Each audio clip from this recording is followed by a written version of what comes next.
लोकशाहीच्या व्याख्येनुसार लोकांद्वारे लोकांनी केलेले लोकांसाठी राज्य म्हणजेच लोकशाही.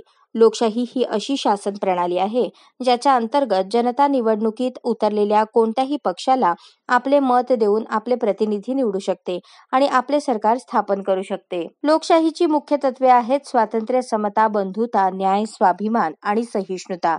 याच धर्तीवर जिल्हा परिषद प्राथमिक शाळा सलगरमध्ये शाळेचे मुख्याध्यापक दत्तात्रय पोद्दार यांच्या मार्गदर्शनाखाली शालेय मंत्रिमंडळातील मुख्यमंत्री आणि उपमुख्यमंत्री पदासाठी वार्षिक निवडणुकीचा कार्यक्रम संपन्न झाला.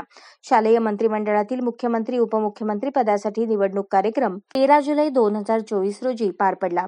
शालेय मंत्रिमंडळातील मुख्यमंत्री आणि उपमुख्यमंत्री पदासाठी इयत्ता 7वीच्या विद्यार्थ्यांना संधी देण्यात आली. साक्षी गजानंद स्वामी, नवेता शिवराज पाटील, तनुजा उमेश शिंगे हे उमेदवार होते. जिल्हा परिषद प्राथमिक मराठी शाळेतील इयत्ता 6वी ते 7वीच्या एकूण 51 मतदारांपैकी 51 मतदारांनी मतदानाचा हक्क बजावला.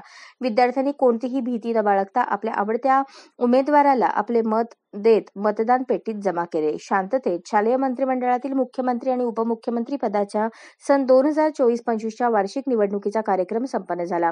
शाळेतील ज्येष्ठ शिक्षक हनुमंतराव गुंडर्गी, मल्लीनाथ चनपटणे यांनी निवडणूक अधिकाऱ्याची भूमिका सांभाळली, तर अनिता काटकर, हजराबी बागवान, संध्या बशेट्टी यांनी मतदान अधिकाऱ्याची भूमिका सांभाळली. निवडणूक यशस्वी होण्यासाठी शाळेचे मुख्याध्यापक दत्तात्रय पोद्दार यांचे विशेष मार्गदर्शन लाभले. सदर शालेय मंत्रिमंडळातील मुख्यमंत्री उपमुख्यमंत्री पदासाठीच्या सन 2024-25च्या वार्षिक निवडणुकीची मतमोजणी सोमवार दिनांक 15 जुलै 2024 रोजी सकाळी 11 वाजता जिल्हा परिषद प्राथमिक शाळा सलगर येथे होणार आहे. अशाच नवनवीन अपडेटसाठी जनता राज्य न्यूज चॅनलला सबस्क्राईब करा, लाईक करा आणि शेअर करायला विसरू नका.